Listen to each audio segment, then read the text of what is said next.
Hello and welcome, everyone. My name is Cooley. I am the Targeted Outreach Director for the Department of Financial Protection and Innovation.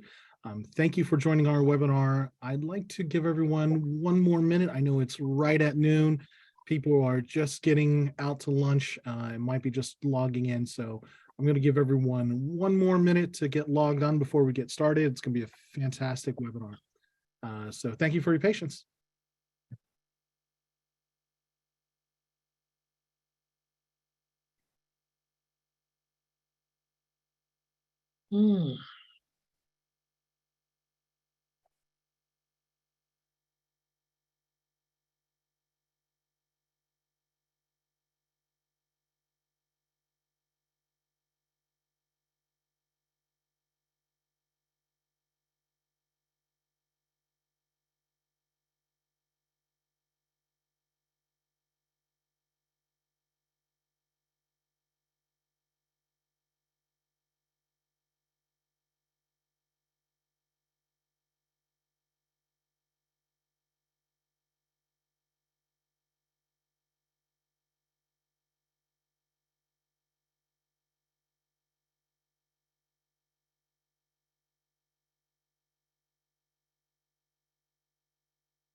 Okay, it's about 12, it's a little over 12 right now. Let's go ahead and get started. Again, hello and welcome. My name is Cooley. I am the Director of Targeted Outreach for the Department of Financial Protection and Innovation. Thank you for joining our webinar. Our webinar is Budgeting to Financial Success. It is the first of a series of financial education webinars that we'll be hosting on a monthly basis. First, I'd like to provide a little disclaimer about this webinar. For this webinar, your microphones and cameras have been turned off. But if you do have a question, please submit it into the Zoom's Q&A feature. We have a dedicated questions and answer session at the very end, and we're going to answer as many questions as we can. And there were a lot of questions that were emailed to us too, and I'm going to get to those. So let's just get moving as fast as possible. Again, this webinar will be recorded, and it will be published onto the DFPI's YouTube channel. We'll email everyone after this webinar a copy of the slides, as well as a link to the YouTube video recording. And if you do have any questions, please feel free to email the outreach team. I've provided an email address right there. Okay. With that, I'd like to talk about the Department of Financial Protection and Innovation, also known as the DFPI. Who are we? What do we do? Well, we're California's licensing and regulatory agency of state financial institutions and products and professionals. We conduct audits to ensure compliance. We also review consumer complaints that are submitted to us. And we also pursue legal actions against those businesses, individuals who are operating illegally or using unlawful, deceptive, or abusive practices. We also provide consumer awareness presentations, financial education throughout the state of California. For more information on the different industries that we license, I've provided a link right there in our slide. And next, I'd like to welcome Anita Johnson, founder of Money Wisdom for Women. Thank you, Anita, for joining us, and thank you for helping me with this presentation. Thank you for inviting me. I'm excited to be here.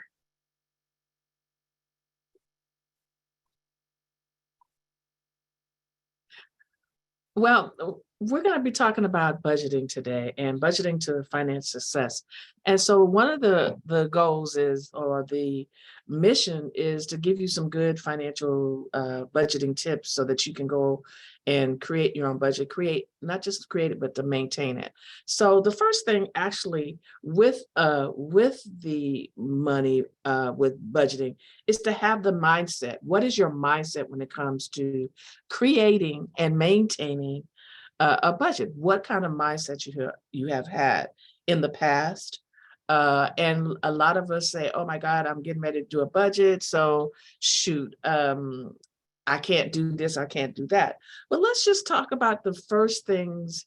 And the first things when it comes to budgeting: why am I budgeting? What are my goals? What is my purpose in budgeting? What am I trying to do?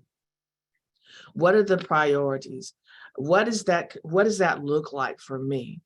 And as we talk about the mindset, I often hear people say, and even I say, budgeting is money on a diet. We get this thing that says I have to and I can't and this and that.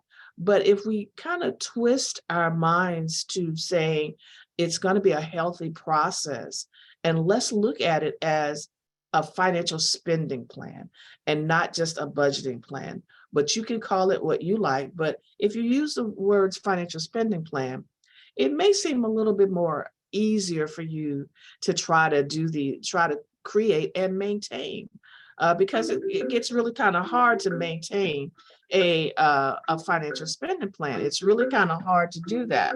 And so what we want is we want to make sure that you're able to create that. So what are some of your goals? What are your goals? To purchase a home, a second home, or college education for yourself, college education for your children? What is your purpose? Make sure you have some financial goals, some priorities. To pay off debt. What are your priorities? And so you have to start prioritizing some of those financial goals for yourself. And then tracking. So in order to create a budget, in order to create a financial spending plan, you got to kind of know what the numbers are, right? Or you need to know the exact numbers, not kind of want to know. What happens a lot of times, what I see with clients or people that come to see me is they want to get right into the budgeting. They don't know what they're spending on certain things. Well, I got it kind of written down on this paper, this paper. Well, here's my suggestion is continue to spend the way you've been spending for 3 months, but track everything that you spend, whether it be for retirement or whether it be for emergency funds. What are those numbers?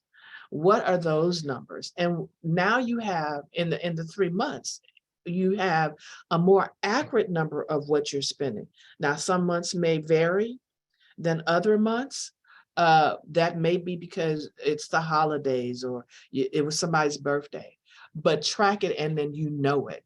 And then you want to, and then the last kind of steps with the financials is what tool do you want to use? Do you want to use a spreadsheet? Do you want to use a software? What is it that you want to use? The envelope system. I can tell you that I use a spreadsheet, and I have the monthly spreadsheet and I have the weekly spreadsheet, and I spend time. So you have to spend time with your money. That's the other thing. That's another, you have to spend some time creating, maintaining, tracking. So you really have to do those things. Those are some of the steps, and those are kind of the steps that will get you into the mindset of creating and maintaining a budget. Next slide. So the psychology of budgeting, and you heard me talk about the mindset. So budgeting helps you, if you're budgeting and you're tracking, it helps with impulsive spending. Like for instance, the credit cards, and we've all used the credit cards. Here's a perfect example of what you can use your credit. Well, you can use your credit card for anything, but say for instance, you are trying to build your credit. One of the things you want to do is maybe pay some of your bills with your credit card and then pay, if you got the cash, pay it all off at one time. Now, if you don't have that luxury, then don't do it like that, right? Because we got to spend now and pay later. So budget is not no, not never, but when are you going to do it? You need to do it like right now. So you have that budgeting. You'll have a budget and you know what your priorities are. Acknowledge what you've learned and not go with stress spending. Part of the mindset in creating and maintaining a budget is what are your triggers that want you to spend and have stress spending. What are some of the triggers? Know those triggers. Spending is something you can control, and a budget helps you with this. And this is true. So if you have a tracking system, if you are spending once a week, twice a week, or 3 times a week, just arranging your finances, you know what you spend. You know what you spend and you know what you cannot spend. External influences on your spending, society and social acceptance.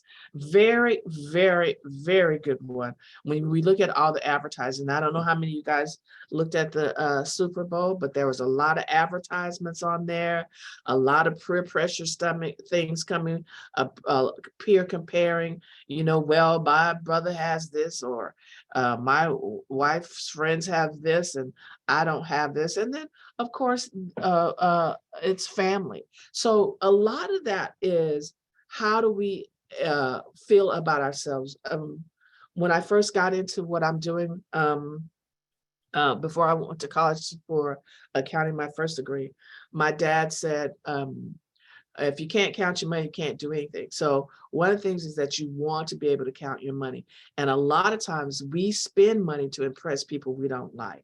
So my dad has said that to me more than one time, and it's stuck with me. So creating and using the budget can help you develop healthy spending habits. So here you are, you got your budget or your spending, financial spending plan, or whatever plan, whatever you're calling it, and you're spending time, and so now you have good spending habits and you're saving for whatever your goal, your financial goals are. Next slide. Thank you, Anita. So yeah, I do want to reiterate exactly what Anita is saying. Budgeting is goal setting. I know some people might have fun saving money, but I think for the vast majority of us, we're really not trying to budget just to save money. We're really trying to budget money to achieve some kind of financial goal, right? So we're trying to save for college, buy a house, go on that vacation, right? It's budgeting is helping us to achieve that financial goal. It's not just saving money. And one of the reasons why we started our financial education webinar series with budgeting is it is the most critical financial skill, which builds into other good financial behaviors and habits. And another thing that budgeting does is it helps you create gratification by achieving your budgeted goals. And the process of writing down your goals, your financial goals, or it could just be life goals, it makes you more committed to achieving them. So again, budgeting is goal setting. And here's a couple of reasons why you should budget. I know, as my sister was telling me, it's not just being an adult to have a budget, but I do want to highlight just a couple big ones. A budget really helps you learn where your money goes, right? Especially if you just get money and you spend money, you don't really know how many subscriptions you might have. You don't know how much you spend on electricity or even food. If you budget, and as Anita was saying, if you track your spending, you're going to be able to see where your money goes. And then on top of that, find out where you can save money, right? And then another big one is, of course, it helps you prepare for emergencies if you don't have that emergency fund built up. And it's also kind of the first step towards managing your money. So next one,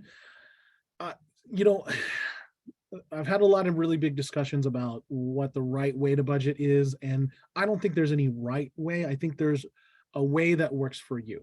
And so on this slide, I just want to talk about some very basics of how to budget, right?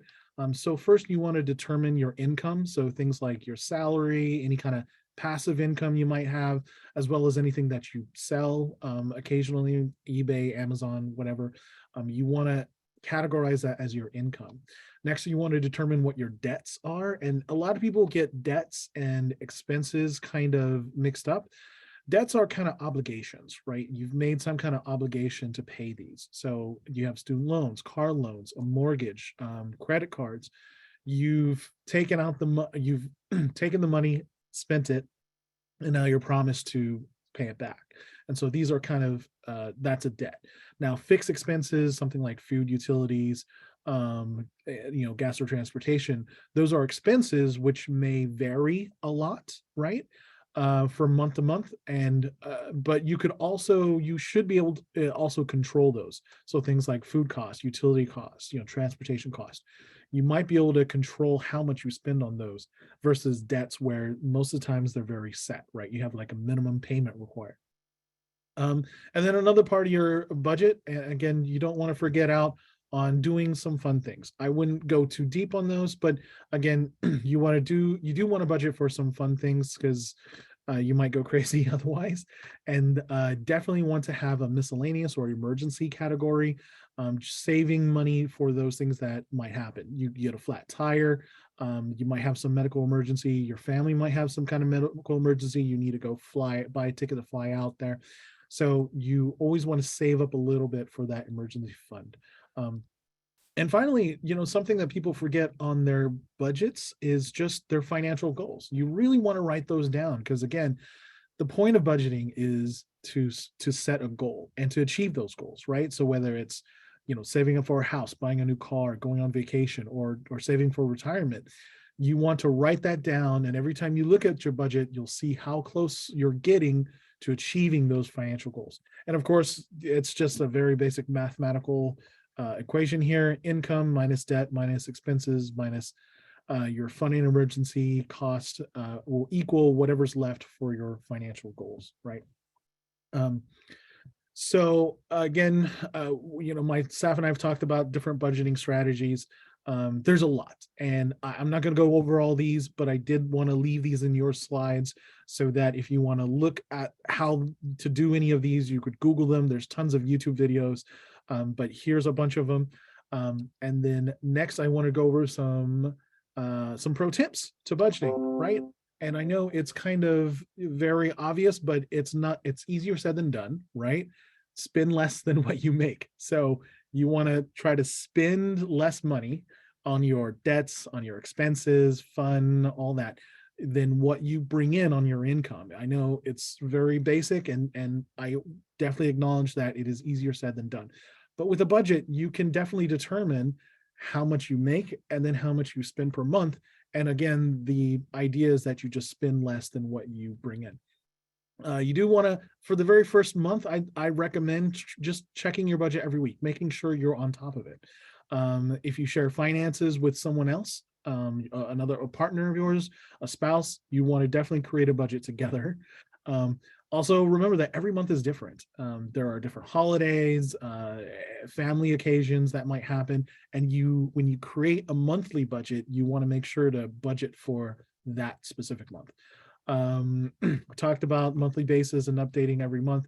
You also want to try to prioritize paying off any high interest debts. So if you have a high interest credit card debt that, and maybe you have some other debts that are lower interest, you want to definitely pay off those high, or put more money into paying off those high interest credit cards or loans that you might have.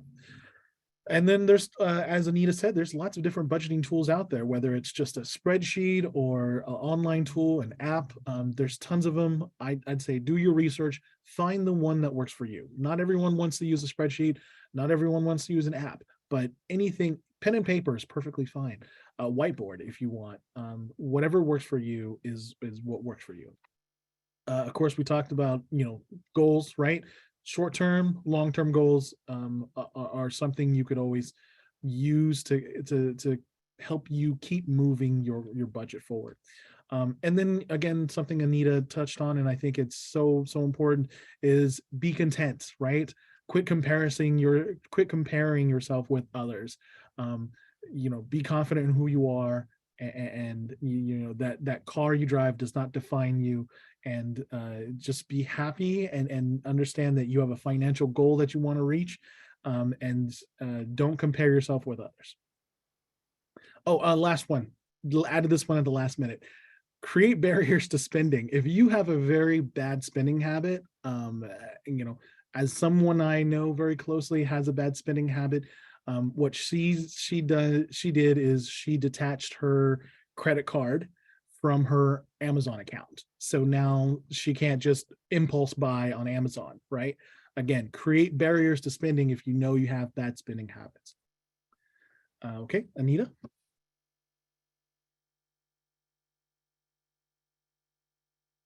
Sorry about that.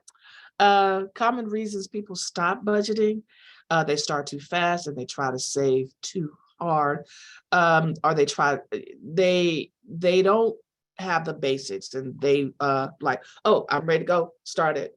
But if you don't know, if you haven't maybe done the tracking, that is another thing, another reason why you will stop. Unable to develop good spending habits over time. And this is true. What I tell people when they first start trying to improve or change spending or their finances is there's going to be bumps in the road, and you know where those potholes are, and this is going to be a new bump, a new road for you. So don't beat yourself up. Just continue to, like he was saying, detach, like someone he does, detach your Amazon account, your credit card from your Amazon account, so you don't do the overspending.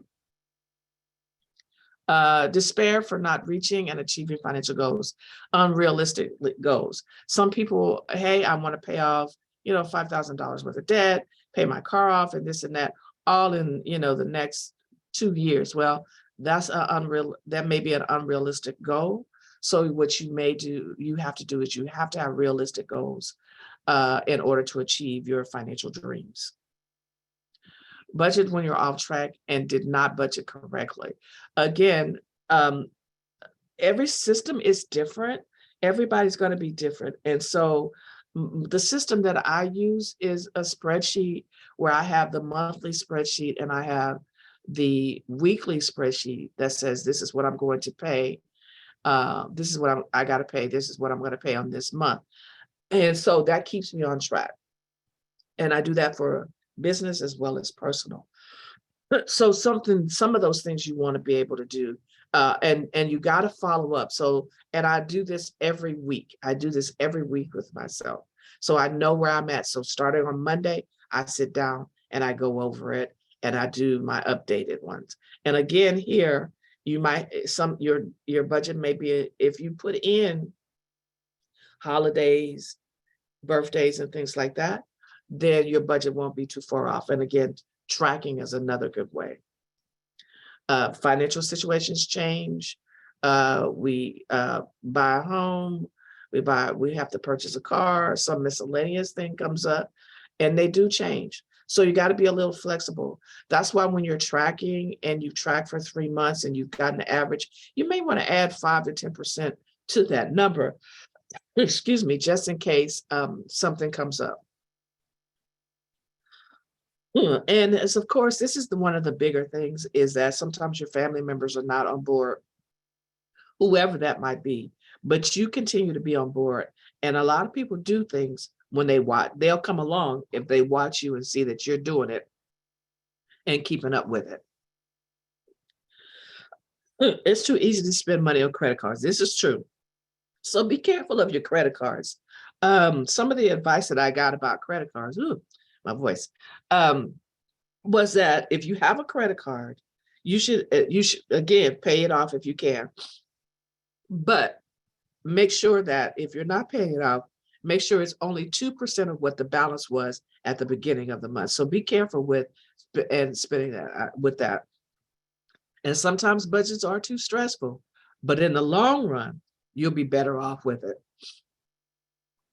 And reward yourself for small successes.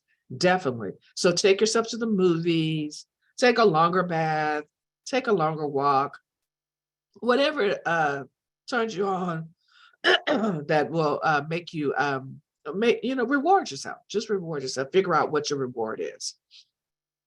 Okay. Thank you, Anita.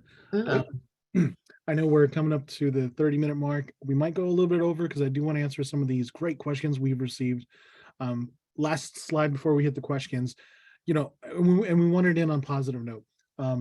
Stay motivated, right? Number one thing, you are not alone. Everyone out there, I wouldn't say everyone, a lot of people out there are doing their own budgets, right? Everyone has some way of managing their own money, whether it's a physical budget or just a budget in their head. You're not alone. So, don't think that you're the only person out there doing your own budget. Also, creating a budget allows you to control your money, right? Don't allow your debts to control you. You want to be able to control your money. And, achieving those financial goals is completely possible. Your budget is your roadmap to achieving your financial goals.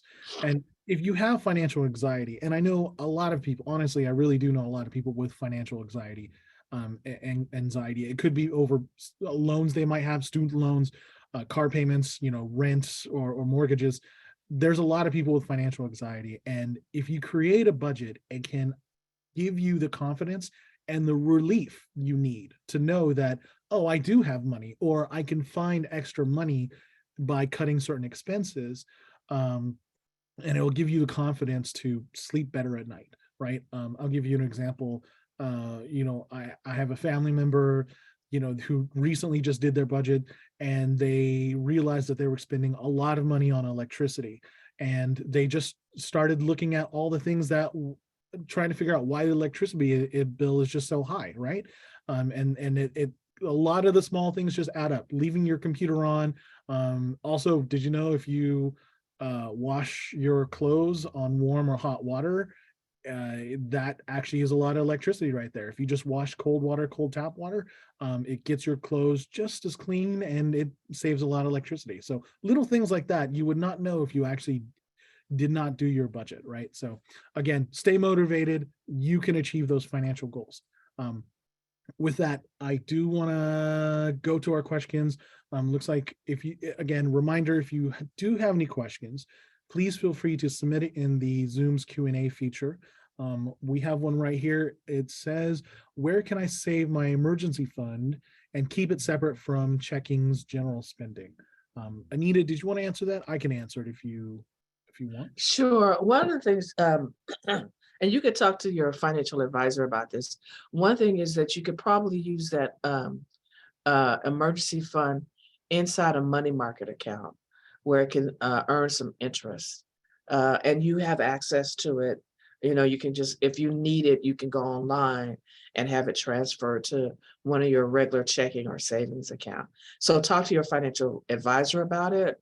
And it's kind of like an out of sight, out of mind kind of thing. So that's a place that you can use it. It's a really great suggestion, Anita. I didn't even think about that. So that's fantastic. Okay, so another question just submitted to us: can we provide monthly and weekly budget templates? So on the DFPI's website, we do have a link. It's actually the CFPB, which is the Consumer Financial Protection Bureau's financial budget template. It's actually really good. So on the DFPI's website, I'll provide you a link where you can download it. So thank you for that question. I'm going to answer some of the ones that were submitted to us during registration. Here's a good one. How do you create a budget when you don't know what your income will be from month to month? This might be from like a business owner, right? Your income might fluctuate because of different market conditions and etc. Did you want to answer this one? I have a kind of an answer. Okay, so that's a really good question. That's kind of a tough question, but as a business owner, what I have is I have my expenses for personal as well as business, and I gauge my income around that. That includes my savings, retirement, and everything. So I gauge my income around that, and you just one of the things you do have to try to have a base income from a few clients, or however that looks like, so that you'll know what that is definitely coming in and when that's coming in. It's kind of hard if you're a business owner to know, because it can, but you have an average. If you know what your expenses are, then you know what that you have to get that income. Yeah, that's a really good point, Anita. Having some kind of base subscriber or client that comes back continuously is so important. Here's our next one. And, I really debated having a slide on this in our presentation, but I think it's kind of difficult to talk about only because, so the question is, please review wants versus needs in the budgeting process. And it's important, don't get me wrong. It's very important to understand the difference between your wants and your needs. But I'd say, this is a very generalized, high level presentation. This is not financial advice of any kind. This is just informational, educational. So what one person's needs and wants is going to be different from another's. So I had a really hard time trying to develop a slide for it in our presentation because, someone who wants a car, to drive it, they may need a car to drive it to work or get to a certain location. And then other people may not need or want a car because they can bicycle or they can walk to school or to work or wherever. So I would say, yeah, it's critically important to understand the difference between wants and needs, and then how that fits within your budget as well. Okay, I know we're a little bit over. I do want to hit one more question that was just provided to us. Actually, one question was just submitted to us, and Anita, you might be able to answer this. Anita, will you provide a copy of your spreadsheet, the one that you use? And I think, Anita, do you have a template that individuals could use that we could share with our audience? Oh, you're muted. Sorry.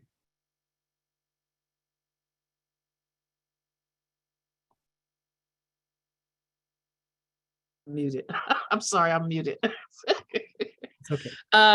Yeah, I can actually send that to you, Q, and then you can send it out to everybody. Does that make sense? Perfect. Yep. Okay. I will include it in the email that I send everyone. So again, just a reminder, after this webinar, we'll publish this video on YouTube, our YouTube channel, and then we'll also email the slides and attach Anita's budget spreadsheet as well. Okay, one more question that just got submitted to us. And by the way, all the questions that were emailed to me as part of your registration, Anita and I will answer you back individually. I know we don't have enough time to get to you all. Okay, last question.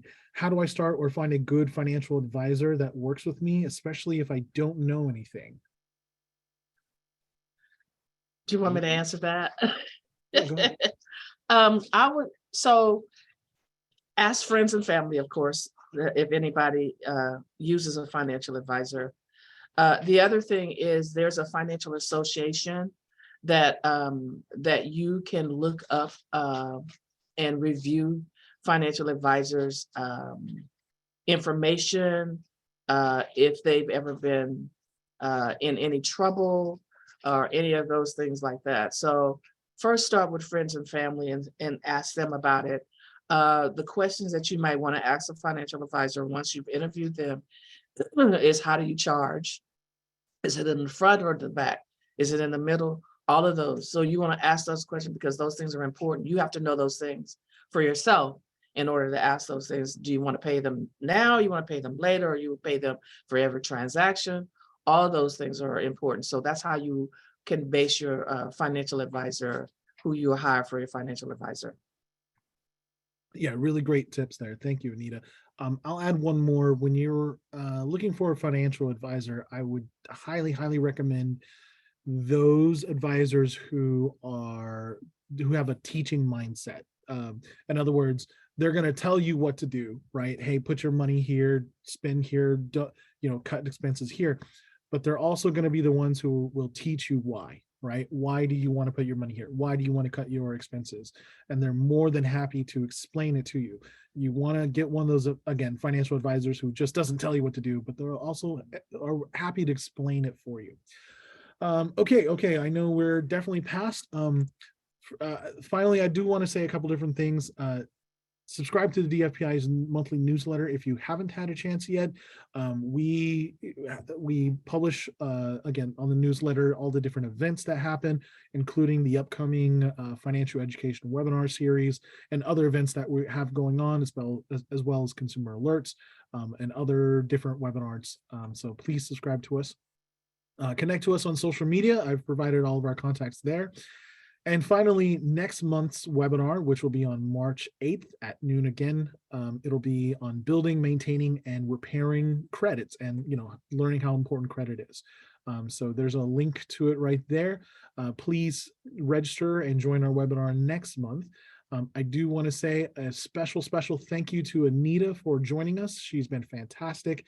Her contact information is there if you want to get more information and get and talk to her, send your questions. She's fantastic. I know we love having her on and helping us with our presentations. And finally, thank you so much for joining us. Again, look out for the email, which has the link to the webinar recording and the slides. And take care of yourselves.